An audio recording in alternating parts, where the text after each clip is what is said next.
যদিও ক্রিকেটকে ভদ্রলোকের খেলা বলা হয়ে থাকে, ক্রিকেটেও খেলোয়াড়দের অন্যান্য খেলার খেলোয়াড়দের মতো কিছু ভুল রয়েছে। কিছু ক্রিকেটার খেলাকে ব্যবহার করে অবৈধ উপায়ে টাকা উপার্জন করতে গিয়ে নিজেদের ক্যারিয়ারকে কলঙ্কিত করেছেন। আবার কেউ বা মাঠের বাইরের আচরণের মাধ্যমে কলঙ্কিত হয়েছেন। তবে ক্রিকেটাররা খুব সম্ভবত নারী কেলেঙ্কারিতে জড়িয়েই সবচাইতে বেশি সাজা ভোগ করেছেন। এই ঘটনা ঘটানো বাংলাদেশি ক্রিকেটারের সংখ্যাই সবচাইতে বেশি।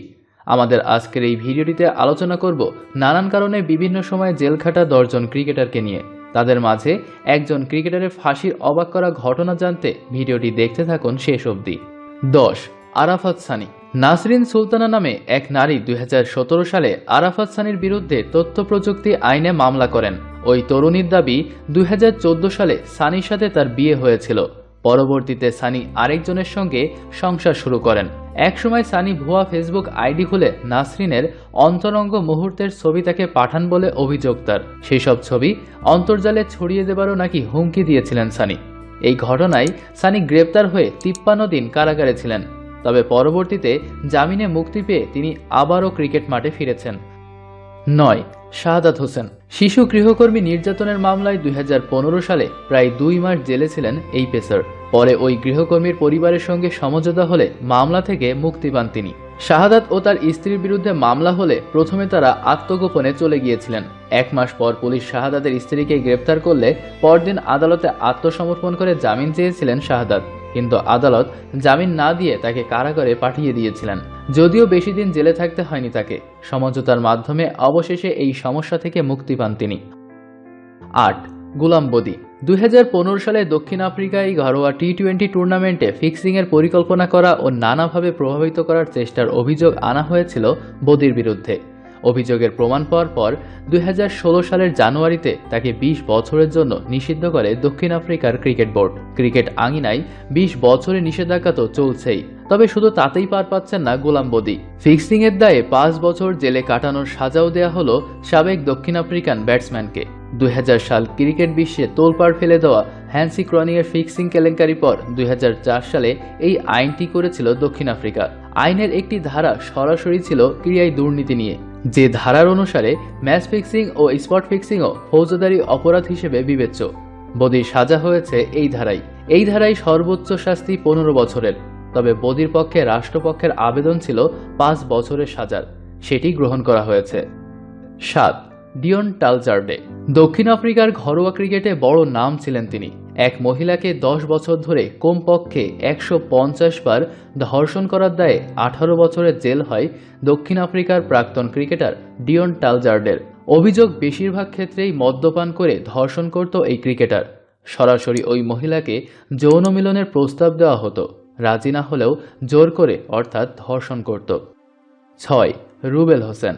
দেশের হয়ে ক্রিকেট খেলার সময় সব সময় অনেক আবেগপ্রবণ বাংলাদেশ পেসার রুবেল হোসেন। তবে মাঠের বাইরে দুর্ভাগ্যজনকভাবে লজ্জাজনক ঘটনার মধ্য দিয়ে যেতে হয়েছে তাকে। নারী ঘটিত কেলেঙ্কারির জন্য জেলে থাকতে হয়েছিল তাকে। বাংলা ক্রিকেটের নেক্কারজনক একটি ঘটনা এটি। তবে কিছুদিন পর ক্রিকেট বোর্ডের হস্তক্ষেপেই আবার জেল থেকে ছাড়া পেয়ে দেশের হয়ে 2015 বিশ্বকাপে খেলেন তিনি। 5. শান্তকুমার শ্রীশান্ত। ভারতীয় ক্রিকেট ইতিহাসের সব থেকে বড় কেলেঙ্কারিটি সম্ভবত শান্তকুমারন শ্রীশান্তকে জড়িয়েই। 2013 সালের IPL-এর সময় ম্যাচ পাতানো কেলেঙ্কারিতে পড়েন শ্রীশান্ত। রাজস্থান রয়্যালসের এই খেলোয়াড় ও তার 2 সতীর্থকে দিল্লি পুলিশ ম্যাচ ফিক্সিংয়ের অভিযোগে গ্রেপ্তার করে। বেশ কিছুদিন জেলে থাকতে হয় শ্রীশান্তকে। পরে আদালত জানায় শ্রীশান্তের বিরুদ্ধে অভিযোগ প্রমাণের মতো যথেষ্ট প্রমাণ পাওয়া যায়নি। দিল্লি পুলিশ এই ক্রিকেটারের সাথে মাফিয়া কিং দাউদ ইব্রাহিমের সম্পর্ক আছে বলেও জানিয়েছিল, কিন্তু কোনো কিছুর প্রমাণ মেলেনি। আদালতে দেয়া রায়ের বিরুদ্ধে আপিলও করেছে দিল্লি পুলিশ। ভারতের হয়ে শ্রীশান্ত 27 টেস্টে 87 উইকেট, 53 ওয়ানডেতে 75 উইকেট ও 10টি টি-20তে 7 উইকেট শিকার করেছিলেন। 4.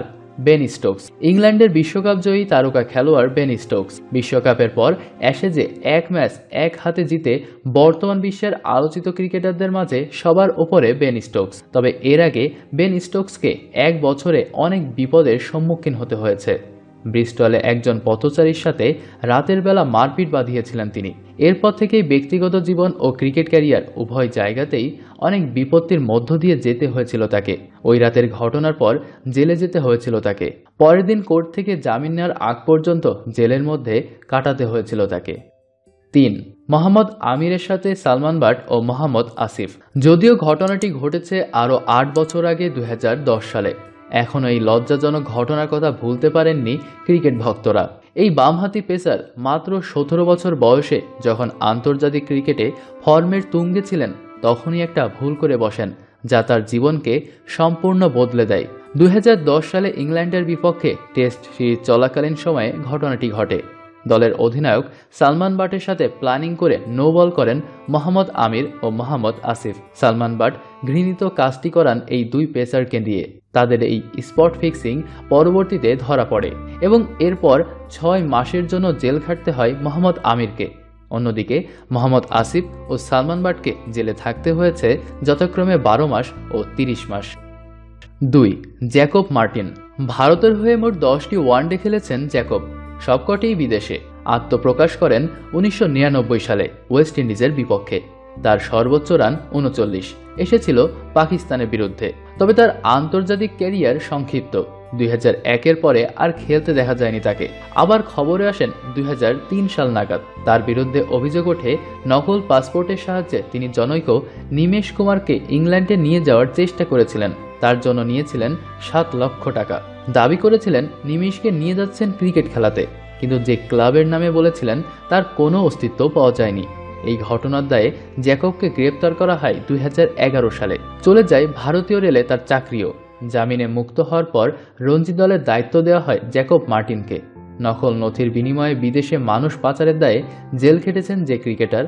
তবে সম্প্রতি তাকে নিয়ে যে খবরটি ভাইরাল হয়েছে, বাইক দুর্ঘটনায় গুরুতর জখম হয়ে হাসপাতালের বিছানায় মৃত্যুর সাথে পাঞ্জা লড়ছেন তিনি। ১. Leslie George Hilton.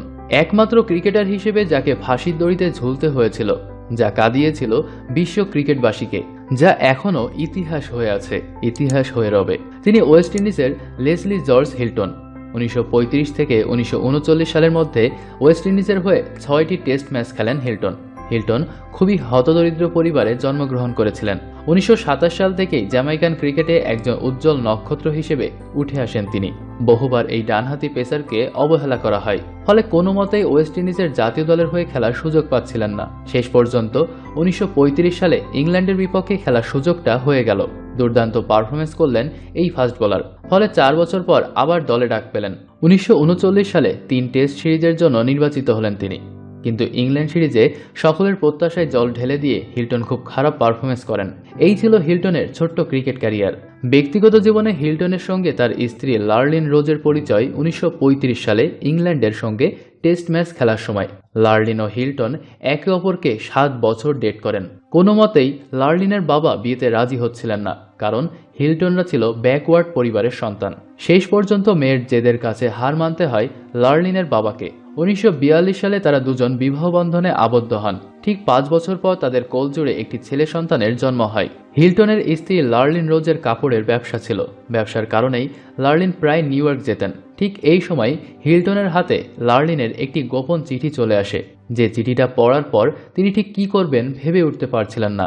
পৃথিবীর সমস্ত মানুষের উপর থেকে বিশ্বাস যেন চলে যাচ্ছিল হিল্টনের, কারণ যাকে তিনি প্রাণ দিয়ে ভালোবাসলেন তারই অবৈধ সম্পর্কের বাসা বেঁধেছে নিউ ইয়র্কে। চিঠি পড়ার পর তিনি সমস্ত বিষয়টি পরিবারের সামনে পরিষ্কার করলেন। সঙ্গে সঙ্গে টেলিগ্রাম করে লার্লিনকে নিউ ইয়র্ক থেকে ডেকে পাঠান। লার্লিনের হাতে অন্য কোনো উপায় ছিল না, সমস্ত দোষ স্বীকার করা ছাড়া। তাদের দুজনের মধ্যে উত্তপ্ত বাক্য বিনিময় হয়। হিল্টন বলেন, তুমি যে অন্য ব্যক্তির সঙ্গে বেড শেয়ার করছো, এর ভবিষ্যৎ কি হবে ভেবেছ? হিল্টন ও লার্লিন আদর করে তাদের সন্তান গ্যারিকে জি বলে ডাকত। তারপর লার্লিন বলেন, তুমি আমার জীবনকে শেষ করে দিয়েছ। আমার মাতা পিতার কথাই শোনা উচিত ছিল। তোমাকে বিয়ে করে ভুল করেছি, তুমি আমাকে স্পর্শ করবে না। এবং সেখানে লার্লিন তার নতুন বয়ফ্রেন্ড রয়কে নিয়ে বলেন, রয় তোমার চাইতে ভালো মানুষ, আমি তাকে নিয়েই সুখী হতে চাই, আশা করি তুমি বাধা হয়ে দাঁড়াবে না। চিঠি পাওয়ার পর থেকে হিল্টনের মাথা ঠিক ছিল না। তারপর স্ত্রীর কাছ থেকে নিজের অপবাদগুলো মেনে নিতে পারেননি হিল্টন। সঙ্গে সঙ্গে তার বন্দুকের ৫টি গুলি তার প্রিয়তমা স্ত্রীর শরীর ঝাঁঝরা করে দেয়। এই ঘটনা আদালত শোনার পর ২০ অক্টোবর ১৯৫৪ সালে লেসলি জর্জ হিল্টনকে দোষী সাব্যস্ত করে ফাঁসির আদেশ দেয়। ১৭ মে ১৯৫৫ সালে তার মৃত্যুদণ্ড কার্যকর করা হয়। হিল্টন আদালতে বলেন, প্রথমে ভেবেছিলাম আমি নিজেকেই শেষ করে দিই ওই বন্দুক দিয়ে, কিন্তু কিছু বুঝে ওঠার আগেই বন্দুক থেকে গুলি বেরিয়ে যায়। প্রিয় ভিউয়ার্স, নানান সময় নানান কারণে ক্রিকেটারদের জেল খাটার এই ঘটনাগুলোর মাঝে আপনাকে কোন ঘটনাটি সবচাইতে বেশি অবাক করেছে? অবশ্যই ভিডিওর কমেন্ট বক্সে কমেন্ট করে জানিয়ে দিন সেই ঘটনার সাথে জড়িত ক্রিকেটারের নাম।